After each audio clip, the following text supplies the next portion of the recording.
নমস্কার বন্ধুরা, চলে এসেছি আরও একটি নতুন ভিডিও নিয়ে। ভিডিওটা দেখে আপনারা হয়তো বুঝতেই পারছেন যে আমি কোথা থেকে ভিডিওটা স্টার্ট করছি। হ্যাঁ, আমি গেছিলাম মাংস আনতে মাংসের দোকানে।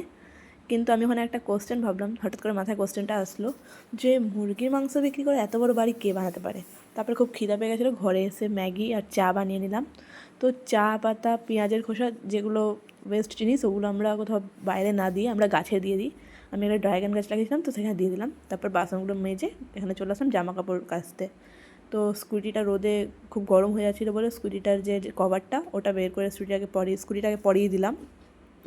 তারপরে চলে আসলাম সারা সপ্তাহের জামা প্যান্ট নিয়ে কাচতে, সার্ফ দিয়ে দিলাম। আমি জানি না কেন আমার থেকে বেশি সার্ফ পড়ে যায় বারবার। তো দিদা এর জন্য অনেক বকাও দেয় আমাকে। তো ভালো করে সার্ফের মধ্যে সব জামা প্যান্টগুলো চুবিয়ে দিলাম এক এক করে। তাই নতুন যে হুডি আর চাদরটা নিয়েছিলাম ওগুলো বেশি পরা হয়নি, ওই জন্য ওগুলোকে সাইড করে রেখে দিলাম।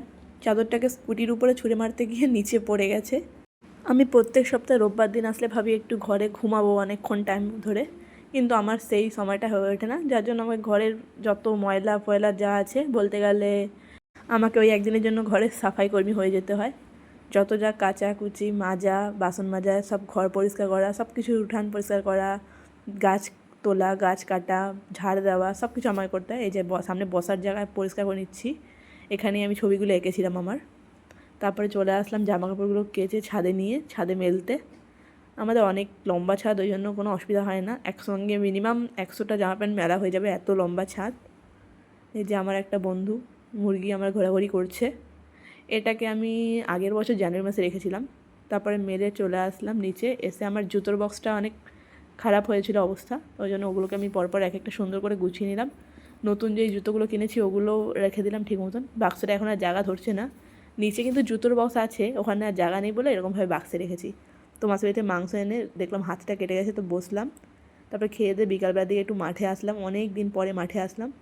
তারপর সন্ধ্যা হয়ে যাওয়াতে রাত্রেবেলা এসে ছাদ থেকে জামা প্যান্ট নামিয়ে নিলাম।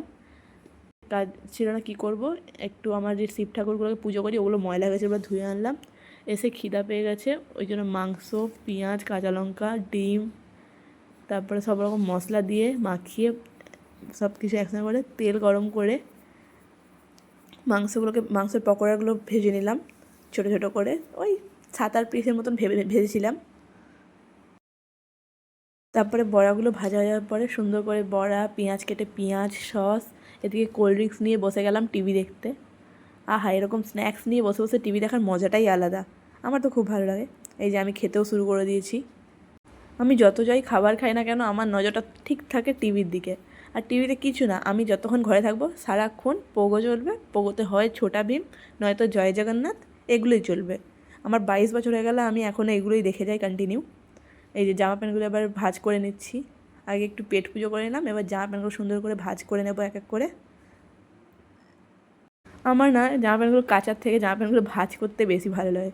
কেন কি, কাচার পরে যে কমফোর্টটা দিই, এই ভাঁজ করার সময় সব নাকে গন্ধগুলো আসে, কি ভালো লাগে, মানে সুন্দর ফুলের স্মেলগুলো আসে, খুব সুন্দর লাগে। আপনারা জানাবেন কে কে আপনারা কমফোর্ট দিয়ে জামা কাপড়গুলো ধুন। আর সত্যি কমফোর্টের গন্ধগুলো অনেক দিন থাকে পর্যন্ত, প্রায় 1 থেকে 2 সপ্তাহ তো থাকবেই। আপনারা হয়তো আমার পিছনে রাধাকৃষ্ণের অ্যানিমেশন ফটোটা দেখতেই পাচ্ছেন, ওটা আমার নিজের হাতে আঁকা রং তুলি দিয়ে। আমি সত্যি আঁকতে খুব ভালোবাসি। আপনারা যদি দেখতে চান, আমার সমস্ত আঁকার ভিডিওগুলো রয়েছে আমার আরেকটা ইউটিউব চ্যানেল জ্যোতি দেবনাথ অফিসিয়ালে, ওখানে গিয়ে দেখে নেবেন। ঘরের এই জায়গাটা রান্নাঘরে কালো হয়ে গেছিলো বলে এখানে এই পেপারগুলো লাগিয়ে দিলাম মেসোর থেকে কিনে এনে।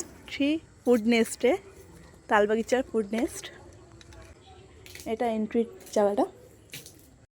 এখানে সাজানো গোছানোগুলো নর্মালের মধ্যে ঠিকই ছিল, কিন্তু এখানে খাবারগুলো সব কটা দুর্দান্ত। আর সবচেয়ে ফেমাস খাবার আমার মনে হয় এখানে চিকেন ললিপপ, যেটা সেটা খুবই খুবই টেস্টি আর সাইজও খুব বড় বড়।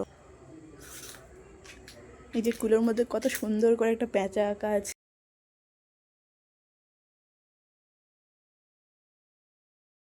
এবার এটা ভিতরের সেটআপের রাস্তা।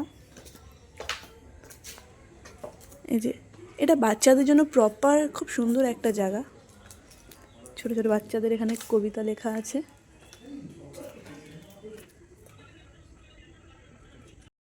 ভিতরে ঢুকে সামনেই দুদিকে দুটো নারকেল গাছ খুব সুন্দর করে গোল বাউন্ডারির মধ্যে রাখা হয়েছে। আর উপরে পুরো ছোট বাচ্চাদের এই রঙিন ছাতাগুলো দিয়ে উল্টো করে টাঙানো আছে। আর সাইডে পুরো ওয়ালগুলোতে আপনার ছবি আঁকা আছে, অ্যানিমেশন প্রিন্টের ছবিগুলো। কি সুন্দর, বাচ্চারা স্কুল যাচ্ছে, পশু পাখি, তারপরে কেউ খাচ্ছে, তারপরে যে বড় করে ফুডনেস লেখা, এখানে এই ফ্ল্যাগগুলো আছে।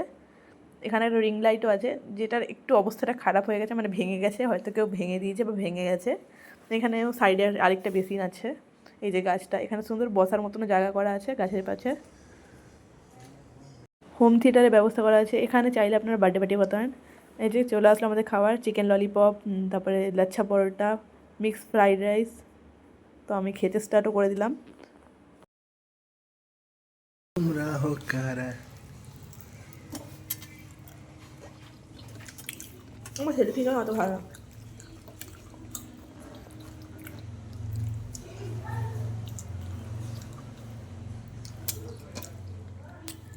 বাস হয়েছে হয়েছে। কি টেস্ট।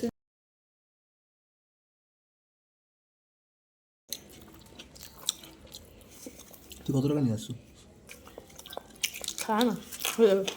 মানে বাসন নিয়ে দিচ্ছিল নাকি? হ্যাঁ, না তাহলে কাকু ব্লগ বানিয়ে দিচ্ছি, ভাইরাল হয়ে যাবা। একা হুম হুম